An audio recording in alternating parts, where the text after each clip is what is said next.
नमस्कार, SBT news में आपका स्वागत है। पेश है 1 अप्रैल सोमवार दोपहर 3:15 बजे राजस्थान की 15 बड़ी खबरें। इस न्यूज बुलेटिन के प्रायोजक हैं विनी केक एंड मोर। तो सबसे पहले एक नजर डालते हैं आज की हेडलाइंस पर। पीएम नरेंद्र मोदी ने कहा, पिछले 10 सालों में जो हुआ वो सिर्फ ट्रेलर था। आयकर विभाग ने कहा, लोकसभा चुनाव के दौरान कांग्रेस पर कोई सख्त एक्शन नहीं लेगा। जोधपुर में अमित शाह की चुनावी सभा, कार्यकर्ताओं में भरा जोश।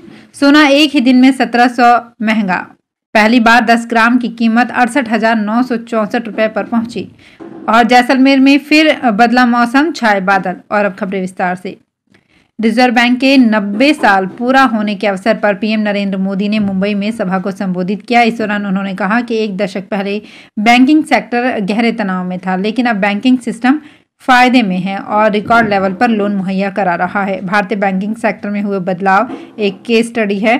सरकारी बैंकों में केंद्र सरकार ने 3,05,000 करोड़ रुपए लगाए ताकि उन बैंकों को दोबारा से जागृत किया जा सके। यूपीआई को अब दुनिया भर में पहचान मिल रही है। आरबीआई भी सेंट्रल बैंक डिजिटल करेंसी पर काम कर रहा है, सुगम बैंकिंग और आसानी से लोन मुहैया हो सके। पीएम मोदी ने इस पर भी जोर दिया। वहीं आरबीआई की मॉनेटरी पॉलिसी कमेटी को लेकर उन्होंने कहा कि महंगाई के टारगेट को लेकर उन्होंने बढ़िया काम किया है। कांग्रेस को आयकर विभाग ने 3500 करोड़ रुपए की वसूली का नोटिस दिया है। इसे लेकर पार्टी चिंता में है और लोकसभा चुनाव के दौरान इतने बड़े एक्शन पर सवाल उठा रही है। इस बीच आयकर विभाग ने सुप्रीम कोर्ट में जो बात कही है वो कांग्रेस के लिए बड़ी राहत का सबब हो सकती है। अदालत में आयकर विभाग ने सोमवार को कहा कि वो लोकसभा चुनाव के दौरान कांग्रेस पर कोई सख्त एक्शन नहीं लेगा। यही नहीं, विभाग ने अदालत से कहा कि इस मामले को जून तक के लिए स्थगित कर दिया जाए और चुनाव के बाद ही सुनवाई हो। आयकर विभाग ने कहा कि हम लोकसभा चुनाव के बीच किसी पार्टी की परेशानी नहीं बढ़ाना चाहते। इस पर अदालत ने अगली सुनवाई अब 24 जुलाई को करने का फैसला लिया है। जोधपुर लोकसभा क्षेत्र में चुनावी तैयारियों को लेकर अमित शाह सोमवार सुबह करीब 11 बजे जोधपुर पहुंचे। यहां रातानाड़ा स्थित पोलो ग्राउंड में भाजपा कार्यकर्ताओं की सभा होगी। शाह यहां से 4 लोकसभा क्षेत्र में चुनावी बिगुल फूकेंगे। शाह के साथ मुख्यमंत्री भजन लाल भी मौजूद हैं।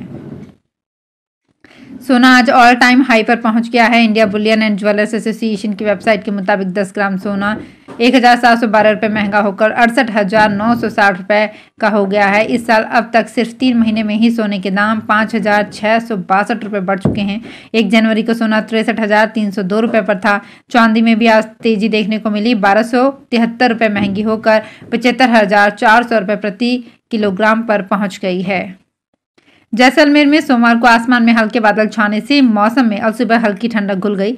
हालांकि इन दिनों तापमान 35 डिग्री के आसपास चल रहा है, मगर लोगों को पिछले हफ्ते के मुकाबले गर्मी का असर कम लग रहा है। दरअसल गर्मी का एहसास बीते शनिवार से कम ही रहा है। रात को शीतल हवाओं के चलने से मौसम काफी हद तक बढ़िया बना रहा। हालांकि दिन में धूप चमकी, लेकिन हवाएं बहने से वो अखरी नहीं और लोगों को पसीने से काफी हद तक निजात मिली। नेशनल जनमंडल पार्टी ने भाजपा को अपना समर्थन दिया। चूरू स्थित राजेंद्र राठौड़ के आवास पर प्रेस वार्ता हुई। नेशनल जनमंडल पार्टी के राष्ट्रीय अध्यक्ष दौलत राम पैंसिया ने पदाधिकारियों के साथ समर्थन किया। दौलत राम पैंसिया ने अपनी पार्टी से लोकसभा चुनाव के लिए नामांकन दाखिल किया था। अब भाजपा के पक्ष में वोट मांगने की घोषणा की है। जयपुर में ट्रैफिक को स्थायी रूप से डाइवर्ट करने, रोड को डिवाइड करने, लेन सिस्टम बांटने के लिए लगाए गए बैरिकेड्स हर किसी के लिए परेशानी का सबब बन गए हैं। इसकी 2 प्रमुख वजह यह है कि पत्थर के इन बैरिकेड्स पर रिफ्लेक्टर नहीं लगे हैं। ऐसे में कई बार रोड लाइट नहीं होने पर एक्सीडेंट का खतरा बना रहता है।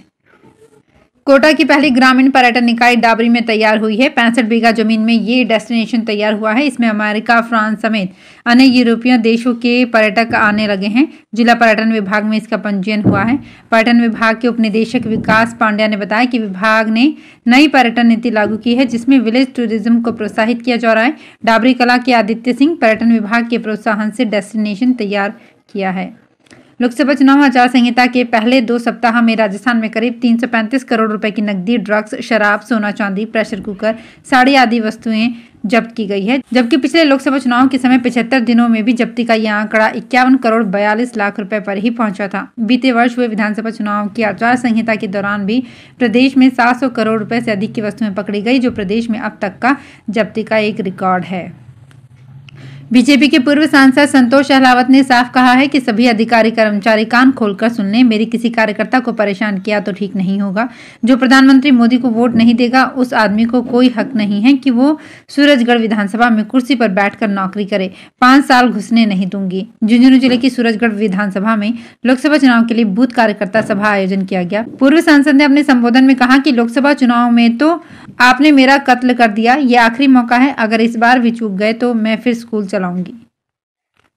सवाईमाधोपुर जिले में रणथंभौर पार्क भ्रमण पर आने वाले देशी विदेशी पर्यटकों की सुविधा और बुकिंग प्रक्रिया को और अधिक पारदर्शी बनाने के लिए वन विभाग की ओर से एक और कदम उठाया गया है। वन विभाग की नई पहल के तहत अब रणथंभौर की करंट ऑनलाइन बुकिंग और वीआईपी कोटे के तहत जारी किए जाने वाले वाहनों के टिकटों के भुगतान को भी पूरी तरह से कैशलेस कर दिया गया है। ऐसे में अब शिल्पग्राम स्थित टिकट विंडो पर किसी भी प्रकार का कैश पेमेंट स्वीकार नहीं किया जा रहा है। वीआईपी कोटे के अलावा तत्काल कोटे में निर्धारित शुल्क के अलावा 10,000 अतिरिक्त शुल्क लेकर पर्यटकों को शिल्पग्राम स्थित बुकिंग विंडो से ही करंट में टिकट जारी किए जाते हैं। राजस्थान रोडवेज के अलवर डिपो में सोमवार से 18 बसों का संचालन बंद हो जाएगा। ये सभी बसें 10 साल पुरानी है और उनकी फिटनेस 31 मार्च को समाप्त हो चुकी है। ऐसे में अलवर से चलने वाले कई रूटों पर बसों का संकट पैदा हो गया है। आगामी लोकसभा चुनाव के लिए आर्ट ऑफ लिविंग संगठन जयपुर के समर्पित स्वयंसेवकों ने सिटी पार्क में भव्य मतदान जागरूकता अभियान चलाया। आगामी लोकसभा चुनाव के मौके पर आर्ट ऑफ लिविंग संगठन जयपुर के समर्पित स्वयंसेवकों ने सिटी पार्क में भव्य मतदान जागरूकता अभियान चलाया। इस कार्यक्रम में डायनेज्म फॉर सेल्फ एंड नेशन के प्रतिभागियों ने नुक्कड़ नाटक और फ्लैश मॉब के माध्यम से प्रत्येक वोट के महत्व को बताया और नागरिकों को मतदान करने के लिए प्रेरित किया। नारी सशक्तिकरण के दावे भले ही किए जा रहे हैं, लेकिन चुनावी मैदान में महिलाओं को पूरा हक नहीं मिला है। यही वजह रही है कि भीलवाड़ा संसदीय क्षेत्र के 72 साल के चुनावी इतिहास में एक भी महिला चुनकर संसद नहीं पहुंची। संसदीय क्षेत्र में भीलवाड़ा और शाहपुरा जिले के साथ ही बूंदी जिले का हिंडौली विधानसभा क्षेत्र शामिल है। यहाँ महिला मतदाताओं की संख्या लगातार बढ़ रही है। महिला मतदाता का आंकड़ा अभी 10 लाख पार है।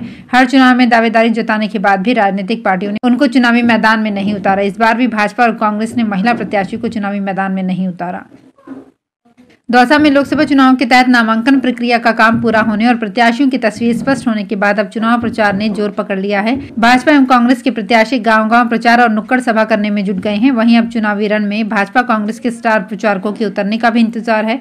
इससे चुनावी सरगर्मी और तेज होने के आसार हैं। खास बात यह है कि कांग्रेस और बीजेपी के 5 ऐसे नेता हैं जिनका ज्यादा क्रेज है। ऐसे में दोनों ही पार्टियां अपने खास नेताओं की दौसा में सभा करवाने का प्लान बना रही हैं। सभाओं और रोड शो के लिए कांग्रेस में पूर्व मुख्यमंत्री अशोक गहलोत और कांग्रेस महासचिव सचिन पायलट की डिमांड है। तो फिलहाल इस बुलेटिन में इतना ही। फिर हाजिर होंगे कुछ और बड़ी खबरों के साथ। अगर आप भी अपने आसपास की छोटी बड़ी और महत्वपूर्ण खबरों से अपडेट रहना चाहते हैं तो सब्सक्राइब कीजिए हमारे चैनल एसपीटी न्यूज को और प्रेस कीजिए बेल आइकन पर।